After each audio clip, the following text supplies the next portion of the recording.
ज्ञानतिमिरान्धस्य ज्ञानाञ्जनं शलाकया चक्षुरुन्मीलितं येन तस्मै श्रीगुरुवे नमः। श्रीचैतन्यमनोभीष्टं स्थापितं येन भूतले स्वयंरूपा कदा मह्यं ददाति स्वपदान्तिकं। वन्देऽहं श्रीगुरो श्रीयुतपदकमलं श्रीगुरून् वैष्णवांश्च श्रीरूपं साग्रजातं सहगण रघुनाथं वितं तं सजीवं साद्वैतं सावधूतं परिजनसहित कृष्ण चैतन्यदेवं श्री राधा कृष्ण पादान् सहगण ललिता श्री विशाखावितांश्च। हे कृष्णा करुणा सिंधु दीनबंधु जगत्पते गोपेश गोपिका कांत श्री राधा कांत नमोस्तुते। तप्त कांचन गौरांगी राधे वृंदावनेश्वरी वृषभानुसुते देवी प्रणमामि हरिप्रिये। वाञ्छाकल्पतरुभ्यश्च कृपा सिन्धुभ्येव च पतितानां पावनेभ्यो वैष्णवेभ्यो नमो नमः। जय श्री कृष्ण चैतन्य प्रभु नित्यानंद श्री अद्वैत गदाधर शिवासादि श्री गौर भक्त वृंद। हरे कृष्णा कृष्णा कृष्णा हरे हरे हरे राम राम राम हरे हरे। नारायणं नमस्कृत्यं नरं चैव नरोत्तमं देवीं सरस्वतीं व्यासं ततो जयामुदीरये। नष्टप्रायेषु अभद्रेषु नित्यं भागवत सेवया भगवती उत्तम श्लोके भक्तिर्भवति नैष्ठिकी। कृष्णाय वासुदेवाय देवकी नंदनाय च नंदगोपकुमाराय गोविंदाय नमो नमः। मुखं करोति वाचालं पंगुं लंघयते गिरिं यत्कृपातमहं वन्दे परमानन्दमाधवं। श्रीगुरुदीनतारिणं श्रीचैतन्य ईश्वरम्। जय जय श्री चैतन्य जय नित्यानंद जय द्वैत चंद्र जय गौर भक्त वृंद। जय जय श्री चैतन्य जय नित्यानंद जय द्वैत चंद्र जय गौर भक्त वृंद। जय जय श्री चैतन्य जय नित्यानंद जय द्वैत चंद्र जय गौर भक्त वृंद। श्री श्री चैतन्य महाप्रभु की जय। श्री श्री पंचतत्व की जय। शिला प्रभुपाद की जय। शिला गुरुदेव की जय। निताय गौर प्रेमानंदे हरि हरि बोल। हरे कृष्णा।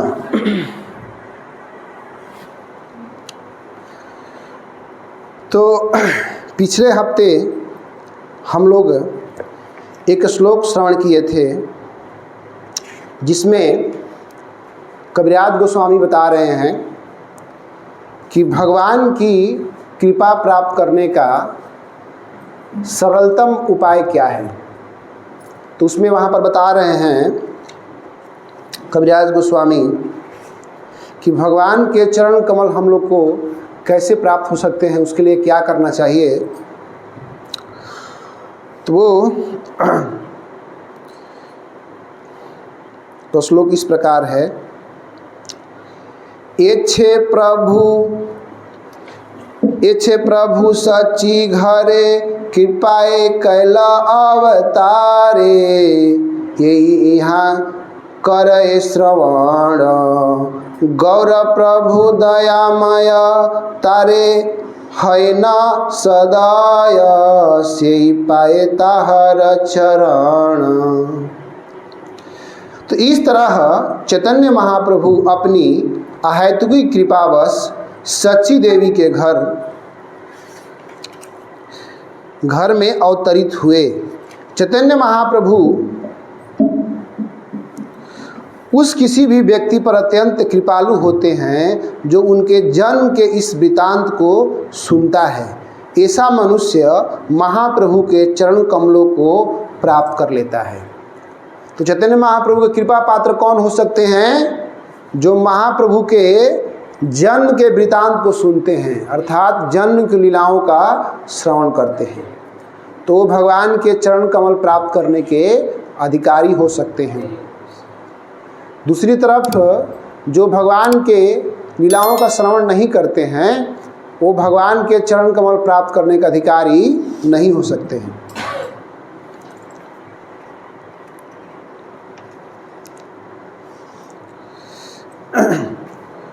पाइया मनुष्य जन्म ये न सुने गौर गुण, हे न जन्म तारा व्यर्थ है ला। तो जो व्यक्ति मनुष्य शरीर पाकर भी श्री चैतन्य महाप्रभु के संप्रदाय को ग्रहण नहीं करता, वह अपने सुअवसर को खो देता है। तो यहाँ पर बताया जा रहा है विशेष बात कि जो व्यक्ति यह मनुष्य शरीर प्राप्त करके अब महाप्रभु के संप्रदाय में शिक्षा दीक्षा ग्रहण नहीं करता है, तो ये बहुत सुनहरा अवसर वो खो देता है। तब यहाँ पर यह प्रश्न उठता है कि महाप्रभु में ऐसी क्या विशेषता है जिसके चलते यहाँ पर कहा जा रहा है कि महाप्रभु के संप्रदाय में शिक्षा दीक्षा ग्रहण किया जाए। आखिर क्या विशेषता है? तो विशेषता कुछ इस प्रकार से है, इसको थोड़ा सा हम लोग संक्षेप में जानने का प्रयास करेंगे। तो चैतन्य महाप्रभु स्वयं भगवान कृष्ण हैं। भगवान कृष्ण ही चैतन्य महाप्रभु के रूप में इस कलयुग में प्रकट होते हैं। तो इस अवतार में विशेषता क्या है कि जो पतित हैं उनका भी उद्धार करते हैं। जो पतित लोग हैं उनका भी चैतन्य महाप्रभु उद्धार कर देते हैं। तो पतित का अर्थ क्या होता है? जो भगवत धाम जाने के लायक नहीं है, जो भगवान के धाम जाने का अधिकारी नहीं है, वही है पतित। तो पतित में भी कई श्रेणियां हैं, कई प्रकार के पतित लोग होते हैं। तो एक पहले पतित होते हैं ईर्ष्यालु, जो भगवान से और भगवान के भक्तों से ईर्ष्या करते हैं, द्वेष करते हैं। तो ये भी एक प्रकार के पतित हैं। तो हम लोग अपने आप को जांच सकते हैं, परख सकते हैं कि हम पतित हैं अथवा नहीं। तो उसके लिए मापदंड क्या है? यदि हमारे अंदर भगवान और भगवान के भक्तों के प्रति द्वेष है, तो हम भी पतित अवस्था में हैं। अर्थात भगवान और भगवान के भक्तों के प्रति ईर्ष्या नहीं होना चाहिए। तो ऐसे जो ईर्ष्यालु व्यक्ति हैं, उनका भी महाप्रभु कल्याण करते हैं, उनका भी उद्धार करते हैं। तो उनके लीलाओं में ऐसे कई भक्त हो गए जो बिल्कुल पतित थे, ईर्ष्यालु थे, उनका भी महाप्रभु उद्धार कर दिए। तो जैसे एक जगह बताया गया है ना कि भगवत धाम जाने में बाधक क्या है? काम, क्रोध, लोभ, मोह, मद, मत्सर। तो सबको भगवान के सेवा में लगा सकते हैं। अपनी कामनाओं को, क्रोध को, काम, क्रोध, लोभ को भी, ये सब भगवान के सेवा में लग सकते हैं, लेकिन जो ईर्ष्या है इसको भगवान के सेवा में नहीं लगाया जा सकता है। तो ईर्ष्या बहुत बड़ा बीमारी है।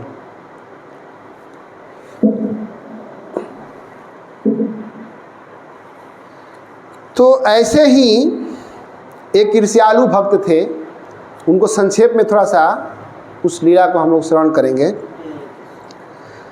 तो चैतन्य चरितामृत में एक भक्त हुए हैं अमोघ, उनका नाम था अमोघ। ये पहले भक्त नहीं थे, बहुत ईर्ष्यालु व्यक्ति थे। तो हुआ क्या था,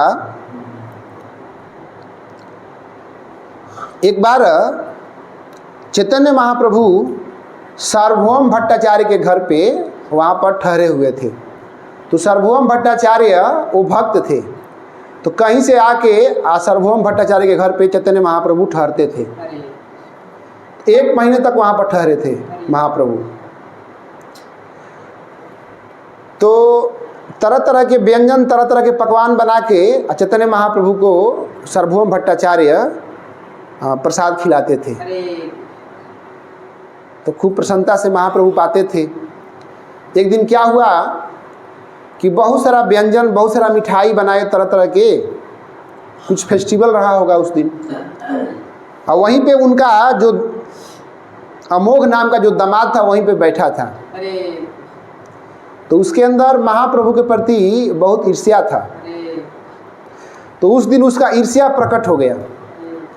तो उसने क्या किया, अब वो बोलना शुरू किया कि देखो, एक सन्यासी को इतना भोजन ग्रहण करना चाहिए, इतना सारा मिठाई है, सन्यासी को इतना मिठाई खाना चाहिए हैं? ये सन्यासी है कि ढोंगी है? आपका दिमाग खराब हो गया। ऐसे आदमी को घर पे बुला बुला के अपना सब बर्बाद कर रहे हैं। तो दामाद जी ससुर जी के सामने ऐसे बोलने लगे। अब दामाद जी को भी, ससुर जी को भी बहुत क्रोध आ गया कि देखो ये कैसा दुष्ट है, ये कितना ईर्ष्या है इनके प्रति कि इस तरह से बोल रहा है। तो यहाँ पर वो बोलते हैं सार्वभौम भट्टाचार्य कि ऐसी बातें सुनने से पहले मेरी बेटी विधवा क्यों नहीं हो गई? इससे अच्छा था कि मेरी बेटी विधवा हो गई होती, हमको ऐसा ये दुख नहीं होता। ये सब सुनने के लिए नहीं मिलता। महाप्रभु का ये निंदा व्यक्ति नहीं कर पाता।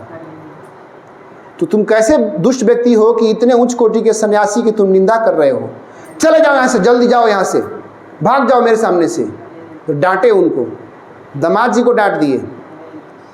अब दामाद जी वहाँ से तमतमा के उठे और भागे अपने घर पे चले गए। देखिए यहाँ पर क्या शिक्षा है कि एक सन्यासी को, एक भक्त को अपने दामाद से भी ज़्यादा सम्मान देना चाहिए। भगा दिए ना उनको। तो एक भक्त के रूप में ही वहाँ पर थे वो, उनको तो पता नहीं था कि ये भगवान है, लेकिन एक सन्यासी के रूप में थे ना जी। तो बेचारा वो चला गया, अपने घर पे रुका। इस तरह से डेली सब जगह से प्रचार करके महाप्रभु इनके घर पे आके ठहरते। तो एक दिन क्या हुआ, कुछ दिनों के बाद उसको हैजा रोग हो गया, वो दामाद जी को, जिसका नाम था अमोघ। तो हैजा रोग में उनके सीने में दर्द होने लगा, बहुत भयंकर दर्द होने लगा। अब क्या हुआ कि चैतन्य महाप्रभु को इसके बारे में पता चल गया कि अमोघ को बहुत बड़ा भयंकर बीमारी हो गया है और उसको सीने में बहुत दर्द हो रहा है। अब चैतन्य महाप्रभु वहाँ से निकले और जाके उस अमोघ के हृदय पे स्पर्श किए, उसके छाती पे स्पर्श किए महाप्रभु। महाप्रभु के स्पर्श करते ही सारा उसका रोग दुख सब भाग गया, बिल्कुल वो स्वस्थ हो गया। अब भगवान के प्रति उसको प्रेम जागृत हो गया। तो ऐसे ईर्ष्यालु व्यक्ति को भी महाप्रभु ने अपना प्रेम प्रदान कर दिया, उनको भी भक्त बना दिया। तो बहुत सारे अवतार हुए हैं, लेकिन इतने दयालु अवतार कोई नहीं हुए आज तक। भगवान रामचंद्र आते हैं तो रावण जैसे ईर्ष्यालु उदंड व्यक्ति पे कृपा करते हैं, वो क्या करते हैं, उसका वध करते हैं। हाँ? भगवान कृष्ण आते हैं, तो आप लोग सुने हैं कथा कि शिशुपाल भगवान से बहुत ईर्ष्या करता था, जहाँ भी देखता था भगवान को गाली देता था। तो भगवान ने उसका हृदय बदला, उसको माफ किया, भगवान ने उसका गर्दन काट दिया। लेकिन चैतन्य महाप्रभु ने ऐसा नहीं किया। तो इसलिए चैतन्य महाप्रभु विशेष दयालु हैं, ये अवतार विशेष है। तो यदि कोई ईर्ष्यालु है, वो महाप्रभु के शरण में आता है तो उसका भी कल्याण संभव है। तो ये सौभाग्य हम सबको महाप्रभु प्रदान करते हैं। तो एक प्रकार के ये हो गए ईर्ष्यालु, तो एक प्रकार के ये पतित हैं। दूसरे प्रकार के पतित कौन है? मायावादी। मायावादी के बारे में कहा गया है, मायावादी कृष्णेर अपराधी। ये जो मायावादी हैं, कृष्ण के प्रति अपराधी हैं ये लोग। मायावादी कौन है? जो शंकराचार्य के अनुयायी हैं, उनके संप्रदाय के जो अनुयायी हैं, उनको मायावादी कहते हैं। तो लोग बोलते हैं कि ये जो भगवान का शरीर है, ये माया से बना हुआ है, पंच तत्वों से बना हुआ है। जैसे एक मनुष्य का शरीर, उसी तरह से भगवान का भी शरीर है, वो भी माया से बना हुआ है। तो इसीलिए उनको बोलते हैं मायावादी। दूसरी बात वो लोग क्या बोलते हैं? वो बोलते हैं, उनका सिद्धांत क्या है?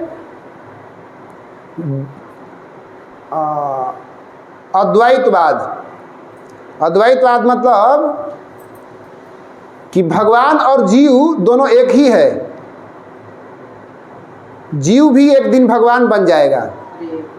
जीव जब ब्रह्म में विलीन हो जाएगा तो वो भी भगवान बन जाएगा, ऐसा वो लोग को सिद्धांत है।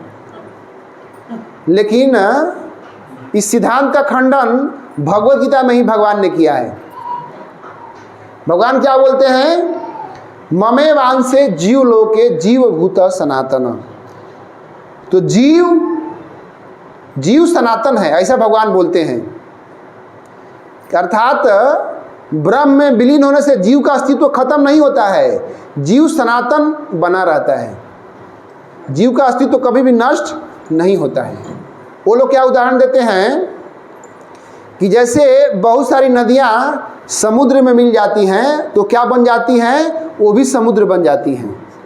एक तरह से एक उदाहरण ठीक भी लगता है। एक तरह से समुद्र में नदियाँ मिल जाने से समुद्र तो बन जाती हैं, लेकिन उन नदियों में जो जीव होते हैं, जो मछलियाँ होती हैं, केकड़े होते हैं, तरह जो भी जीव होते हैं, वो जलीय जीव, वो समुद्र में चले जाने के बाद वो समुद्र नहीं बनते हैं, उनका अस्तित्व बना रहता है। उसी तरह से जीव और ब्रह्म का अस्तित्व बना रहता है। ऐसा कभी नहीं होगा कि जीव भगवान बन जाएगा।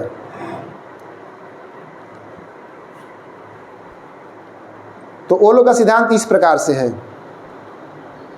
एक जगह भगवान चौथे अध्याय में बोलते हैं कि ऐसा कभी नहीं हुआ कि मैं नहीं था और तुम नहीं थे। अर्जुन से भगवान बोल रहे हैं, ऐसा कभी नहीं हुआ, लेकिन मुझे सब कुछ याद रहता है और तुम भूल जाते हो। इस बात को भी भगवान ने कहा। तो वहाँ भी भगवान कह रहे हैं कि ऐसा कभी नहीं हुआ कि मैं नहीं रहा और तुम नहीं रहे हो। अर्थात हमेशा से जीव और भगवान विद्यमान रहते हैं, क्योंकि जीव भी सनातन है और भगवान भी सनातन है। तो आज सनातन धर्मियों का 9 वर्ष है। तो आज से सनातन धर्म अवलंबियों का नया साल शुरू होता है। चैत्र शुक्ल प्रतिपदा। तो आज से हिंदू 9 वर्ष शुरू होता है। आज से वो नवरात्र शुरू हो गया ना, तो आज साल का पहला दिन होता है वैदिक गणना के अनुसार, विक्रमी संवत के अनुसार। तो विक्रमी संवत 2082 जो हिंदू 9 वर्ष है उसका ये गणना है। तो जीव भी सनातन है और भगवान भी सनातन है। तो जो मायावादी ऐसे सिद्धांत जो जिनके हैं उनको भी पतित कहा गया है, वो भी पतित हैं, वो भी पतित के श्रेणी में आते हैं, क्योंकि भगवान के शरीर को बोलते हैं कि माया का शरीर है।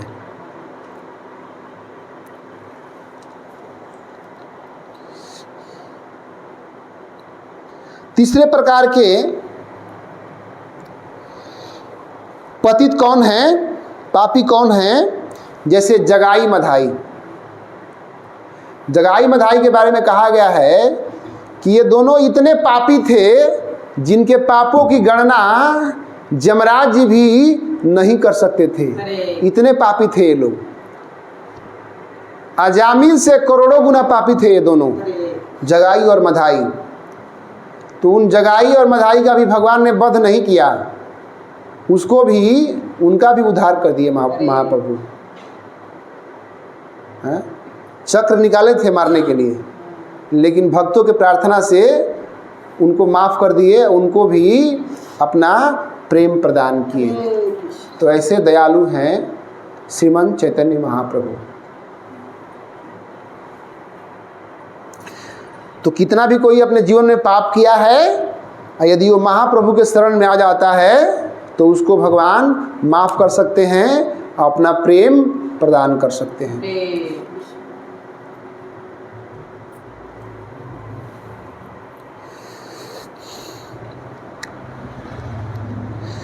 चौथे प्रकार के पतित कौन हैं? भौतिकतावादी पंडित, जो अपने आप को बहुत बड़ा पंडित मानते हैं कि बहुत बड़े पंडित हैं, बहुत बड़े विद्वान हैं। तो ये भी एक प्रकार के पतित हैं, ये भी भगवान के प्रेम के अधिकारी नहीं हैं, उनको भी अपना प्रेम भगवान नहीं देते हैं। जैसे आप लोग सुनते हैं ना वो मोची और पंडित की कथा। जब नारद जी जा रहे थे बैकुंठ में, तो उस पंडित को विश्वास नहीं हुआ, उस ब्राह्मण को विश्वास नहीं हुआ कि ये बैकुंठ में भी जाते होंगे, लेकिन उस मोची को विश्वास था। तो ऐसे पंडित, वैसे विद्वान भी महाप्रभु के कृपा पात्र नहीं हो सकते हैं। इसीलिए तो भगवान ने कहा कि उनको हमारे यहाँ आने के लिए कई जन्म लगेंगे। तो इस प्रकार के, ये भी एक प्रकार के पतित हैं। तो उसमें आते हैं सार्वभौम भट्टाचार्य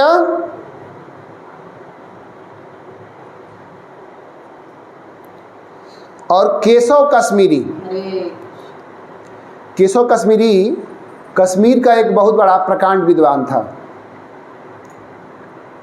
कश्मीर से वो था, और सारे भारत में घूम घूम कर सभी विद्वानों को परास्त करता था, शास्त्रार्थ करता था और सबको परास्त करता था। इसके सामने कोई भी विद्वान टिक नहीं पाता था। अंत में वो कहाँ गया? नदिया, मायापुर में गया। वहाँ पर उस समय विद्वानों का गढ़ था, आज से 500 वर्ष पहले। तो उस समय महाप्रभु एक व्याकरण की पाठशाला चलाते थे। तो गया, जाके बोला कि मैं आपसे शास्त्रार्थ करना चाहता हूँ। तो महाप्रभु बोले कि किस विषय में आप शास्त्रार्थ करना चाहते हैं? तो बोले कि हम लोग गंगा जी के तट पे हैं और गंगा जी की स्तुति में हम लोग कुछ श्लोक बोलेंगे। तो महाप्रभु ने उसका प्रस्ताव स्वीकार कर लिया। अब उतना वो प्रकांड विद्वान था कि बहुत तीव्रता पूर्वक 5 मिनट के अंदर गंगा जी की स्तुति में 100 श्लोकों की रचना कर दिया। रचना करके वो बोलने लगा, मूसलाधार बारिश की तरह वो फटाफट बोलने लगा। जैसे तेजी से श्लोक उच्चारण होते हैं ना, उस तरह से उसके कई गुना ज़्यादा तेज वो बोल रहा था।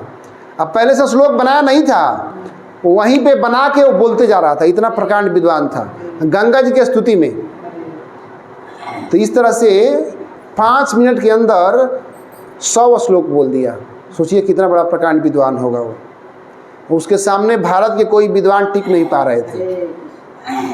अब 100 श्लोक बोलने के बाद महाप्रभु बोले कि ठीक है अब रुकिए, और रुका, उसका शतक पूरा हो गया। अब महाप्रभु ने बोला कि तुम्हारे पहले 5 श्लोक में ही 5 दोष है, तो 95 श्लोक अभी बाकी है। तुरंत बोल दिए महाप्रभु कि उसमें 5 दोष है।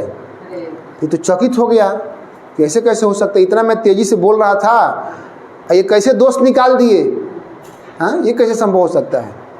तो पूछा कि बताइए क्या दोष है, आप वर्णन कीजिए। तो महाप्रभु बताते हैं कि तुम्हारे पहले श्लोक में ये दोष है, दूसरे में ये दोष है, तीसरे में ये दोष है, 5वें में ये दोष है, सब बता दिए। वो चकित हो गया। अब तो पूरा वो पानी पानी हो गया, बाप रे बाप, आज हमको विद्वान से भेंट हुआ है। ऐसा विद्वान धरती पर अभी तक हमको कोई नहीं मिला था। अब तो पूरा शर्मिंदा हो गया कि मैं तो आज परास्त हो गया, और बहुत निराश हो गया। अपने घर पे चला गया, जहाँ पर वो ठहरा था वो तो कश्मीर का था, तो अपने स्थान पे चला गया। और उस रात में उसको नींद नहीं आ रहा था, सो नहीं पा रहा था। तो थोड़ा सा उसका झपकी आया, उसको सरस्वती जी उसके सपने में आई। तो सपने में बोलने लगा कि सरस्वती माता, लगता है कि अब हमारे ऊपर आपकी कृपा नहीं है। तो बोली कि क्या हुआ वत्स, बताओ क्या हो गया। तो बोला कि आज मैं हार गया। कहीं भी पूरे भारतवर्ष में कोई विद्वान हमको हरा नहीं पाया था, लेकिन आज मैं परास्त हो गया। तो हमको ऐसा लग रहा है कि अब हमारे ऊपर आपकी कृपा नहीं है। तो बोले कि नहीं वत्स, ऐसा नहीं है, हम तुम्हारे ऊपर हमारी कृपा अभी भी बहुत है, प्रचुर मात्रा में है, कृपा की कोई कमी नहीं है। लेकिन तुम्हारा आज जिससे साक्षात हुआ है वो साक्षात परम ब्रह्म है, साक्षात भगवान है, तो इसीलिए तुमको वहाँ पर हारना पड़ा। तो तुम उनके शरण में चले जाओ, उनको जाके साष्टांग दंडवत करो और उनके शरणों में आश्रय ग्रहण करो, इसी में तुम्हारी भलाई है। तब सरस्वती माता का आज्ञा मानकर वो अगले दिन आया उस पाठशाला में और साष्टांग दंडवत प्रणाम किया और महाप्रभु के शरण में वो आ गया। तो उसको भी महाप्रभु ने अपना भक्त बना लिया, अपनी मंडली में महाप्रभु ने शामिल कर लिया। तो वैसे अहंकारी जो लोग हैं उनका भी उद्धार करते हैं भगवान। विद्या का भी अहंकार हो जाता है। आप लोग कथा सुने थे एक बार कि कुछ ऐसे अहंकार हैं जो भगवान की भक्ति में बाधक हैं। तो उसमें कुंती महारानी बोलती हैं, जन्म ऐश्वर्य श्रुत श्री भी येदमान मदह पुमान। तो कौन कौन अहंकार हैं भगवत भक्ति में कौन कौन बाधक हैं? कौन से अहंकार? जन्म, ऊंचे कुल में जन्म। किसी को ऊंचे कुल में जन्म हो गया तो उसको उस जाति का अहंकार होता है।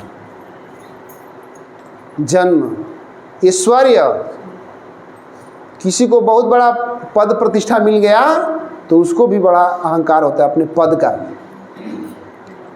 जन्म, ऐश्वर्य, श्रुत, कोई बहुत पढ़ा लिखा है, भौतिक ज्ञान हो चाहे आध्यात्मिक ज्ञान हो, तो उसको भी अहंकार हो जाता है। जैसे इस केशव कश्मीरी को अहंकार हो गया था क्योंकि वो बहुत पढ़ा लिखा था। तो जन्म, ऐश्वर्य, श्रुत, श्री भी, धन का भी अहंकार हो जाता है। धनी मानी लोग भी जल्दी भगवान की भक्ति में नहीं आते हैं। उनको लगता है कि हमको जाने का ज़रूरत क्या है, हमारे पास कमी क्या है, हाँ? तो इस प्रकार से कुछ ऐसे अहंकार होते हैं जिसके चलते वो भगवान के कृपा पात्र नहीं हो पाते हैं। तो इन अहंकारों को जो त्याग चुका है, जिस पे भगवान की कृपा हो चुकी है, वही धीरे धीरे भगवान के प्रेम का पात्र हो सकता है। तो चौथे प्रकार के ये भी पतित हैं जो भौतिकतावादी पंडित हैं।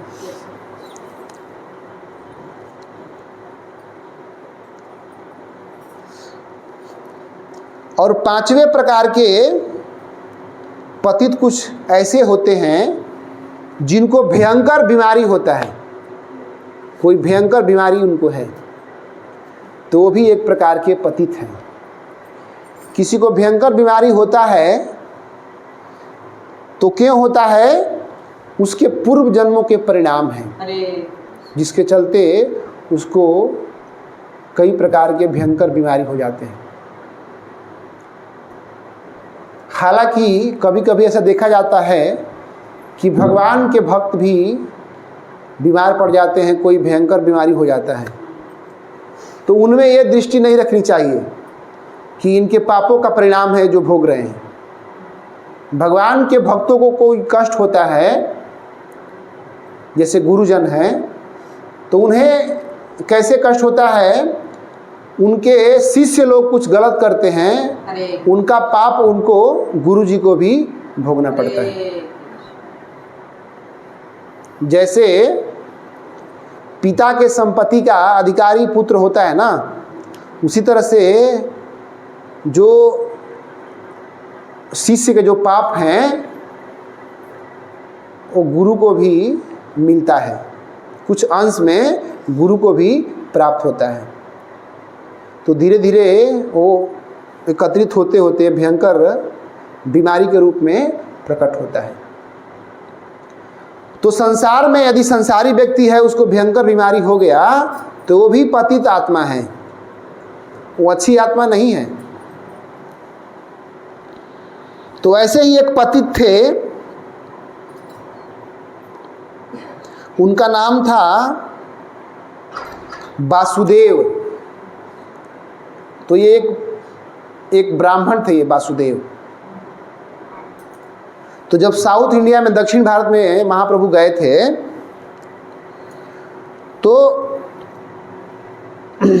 एक ब्राह्मण के घर पे रुके थे। कुर्म ब्राह्मण के घर पे महाप्रभु ठहरे थे। तो वहाँ पर सब जगह से प्रचार करके शाम को वहीं पे महाप्रभु ठहरते थे। कई ब्राह्मणों के घर पे ठहरे थे। तो ये जो वासुदेव थे, इनको पता चल गया कि एक बहुत उच्च कोटि के सन्यासी आए हैं, वो कुर्म ब्राह्मण के घर पे ठहरे हैं। तो ये वासुदेव कैसे थे? इनको कुष्ठ रोग था, गलित कुष्ठ रोग था। तो गलित कुष्ठ रोग क्या होता है? वो ऐसा रोग होता है जिनके शरीर में जगह जगह घाव हो जाते हैं और घाव में कीड़े पड़ जाते हैं। ऐसा रोग उस व्यक्ति को हो गया था। वो कीड़े जगह जगह घाव में वो खदक रहे थे। तो व्यक्ति सोचा कि हो सकता है कि बहुत उच्च कोटि के वो महात्मा हैं, बहुत उच्च कोटि के सन्यासी, उनका दर्शन करके हमको कुछ लाभ हो जाए। तो इस भाव से वो व्यक्ति महाप्रभु से मिलने के लिए आया। लेकिन हुआ क्या कि उसके आने के पहले महाप्रभु वहाँ से प्रस्थान कर गए थे। महाप्रभु उस स्थान को छोड़ के आगे चले गए थे।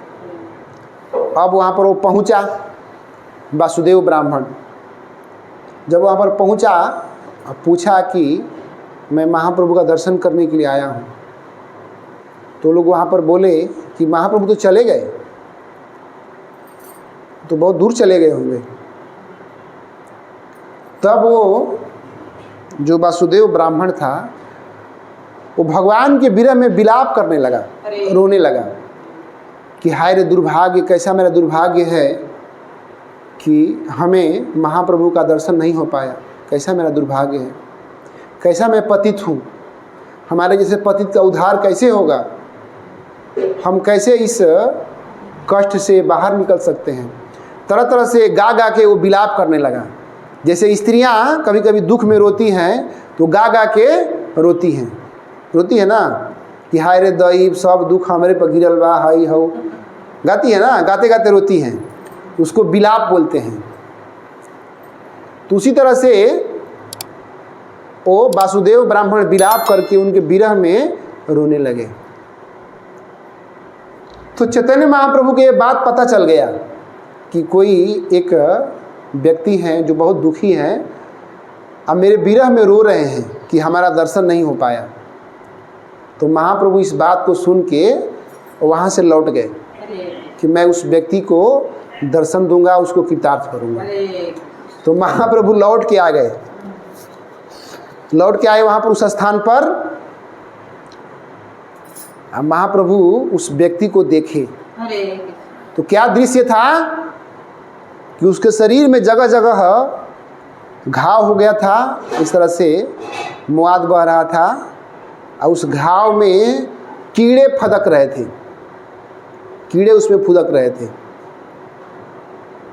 और व्यक्ति क्या कर रहा था, वो घाव से कीड़े गिर रहे थे, कुछ कीड़े नीचे गिर जा रहे थे।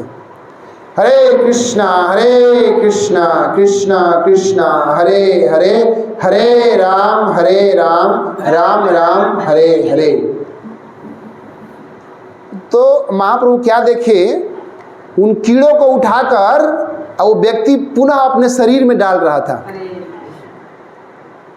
ऐसा कोई करेगा बताइए, हैं? तो महाप्रभु देखे इस बात को, ध्यान से देखे कि ये व्यक्ति उन कीड़ों को उठाकर पुनः अपने शरीर में क्यों डाल रहा है।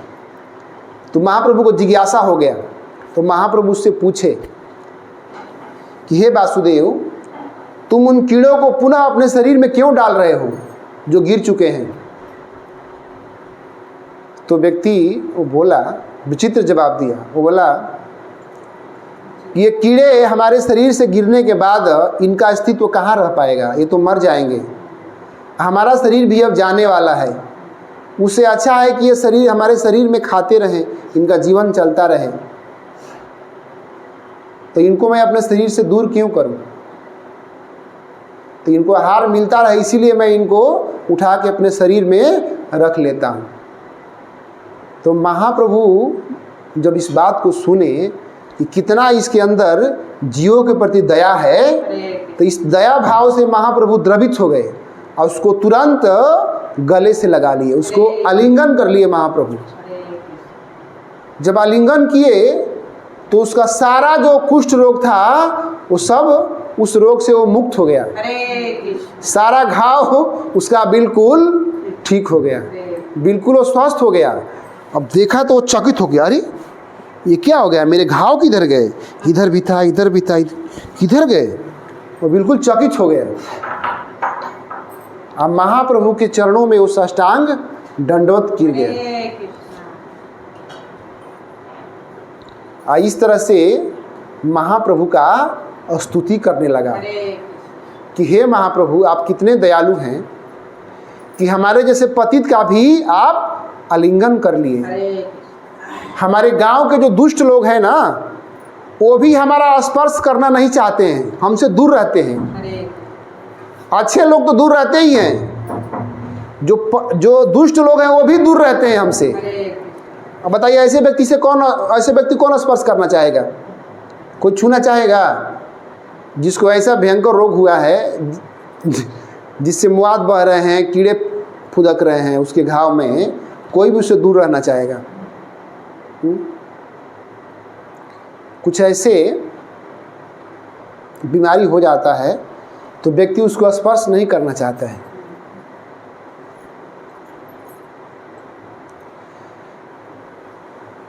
तो एक व्यक्ति आते हैं गांव में, अपने गांव में भी आते हैं, लेकिन हम बताएंगे नहीं किसके बारे में कह रहे हैं, वो कहना ठीक नहीं है। तो ऐसे व्यक्ति का स्पर्श व्यक्ति नहीं करना चाहता है।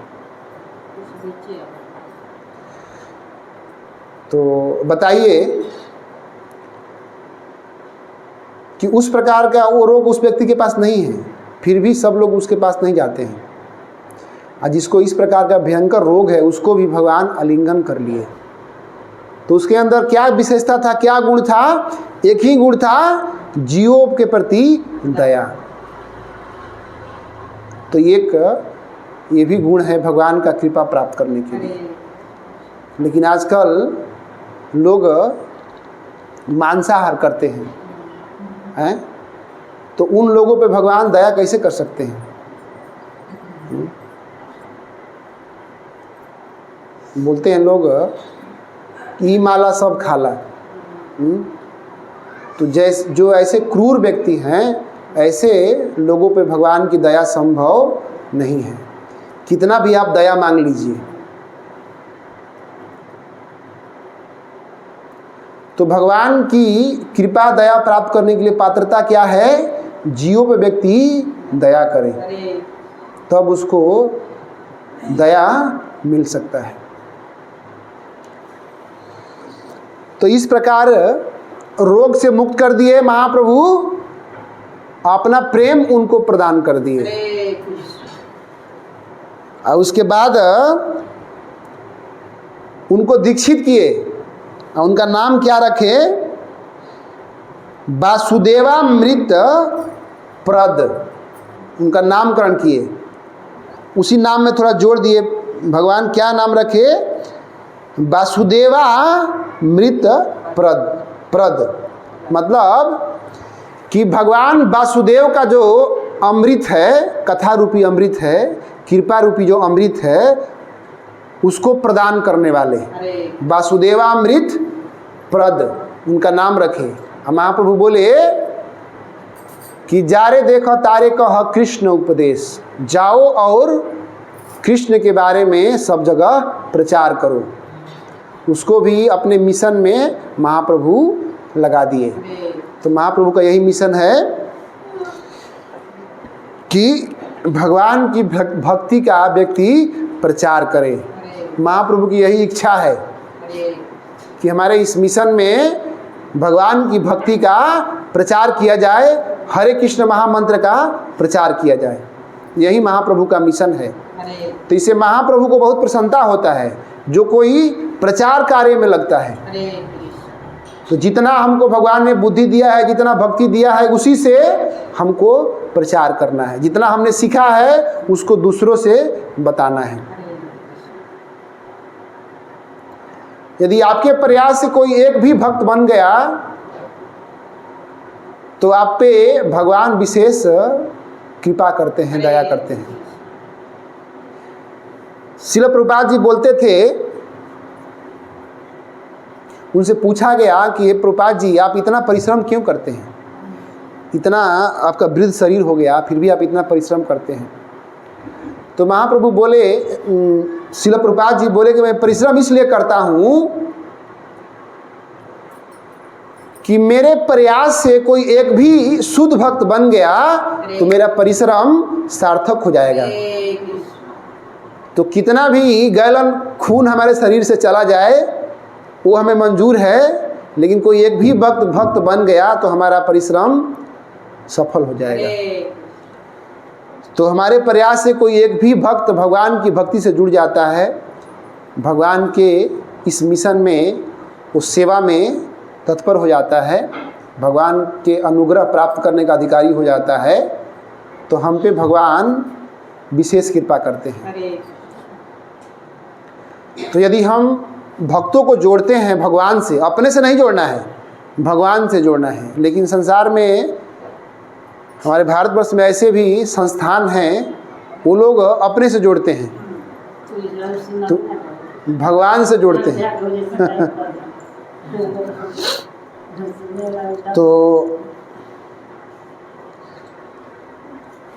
तो इस प्रकार से जितना हमको मिला है भगवान की कृपा, उस भक्ति से, उस बुद्धि से हमको अपने स्तर पर प्रयास करना है।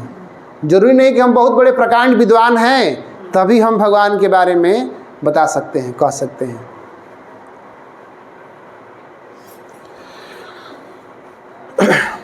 तो बताइए, एक प्रकार के ये भी पतित थे जिनको इतना भयंकर रोग हुआ था, और उसके ऊपर भी भगवान ने कृपा किया, उसको भी भगवान आलिंगन किए। बताइए कोई ऐसा अवतार है जो ऐसे पतित का आलिंगन कर सकता है? हैं? बताइए कोई ऐसा आप सुने हैं किसी अवतार में भगवान ने ऐसा किया था?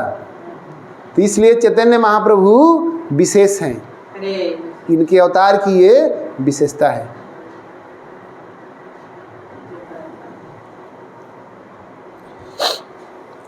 ठीक है, तो अब तो हम लोग महाप्रभु का विशेषता सुन लिए कि इनके अवतार की क्या विशेषता है, जिसके चलते इनके संप्रदाय में शिक्षा दीक्षा ग्रहण करना चाहिए। तब कैसा भी ये पापी दुरात्मा हो उसका भी कल्याण हो सकता है। सब भगवान के सभी अवतार ऐसा करने के लिए तत्पर नहीं होते हैं। भगवान कृष्ण को भी बहुत दयालु कहा गया है, लेकिन भगवान कृष्ण भी कुछ कंडीशन रखते हैं। क्या बोलते हैं भगवान कि ये यथा माम प्रपद्यन्ते ताम स्थितैव भजाम्यहम्। जो जिस भाव से मेरा भजन करता है उसी के अनुरूप मैं उसके साथ आदान प्रदान करता हूँ। जिस भाव से आप आते हैं उसी भाव से मैं भी आदान प्रदान करता हूँ। लेकिन बताइए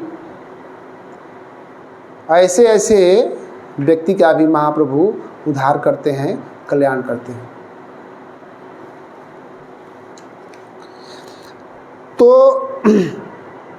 तो भगवान की कृपा प्राप्त करने के लिए क्या करना चाहिए?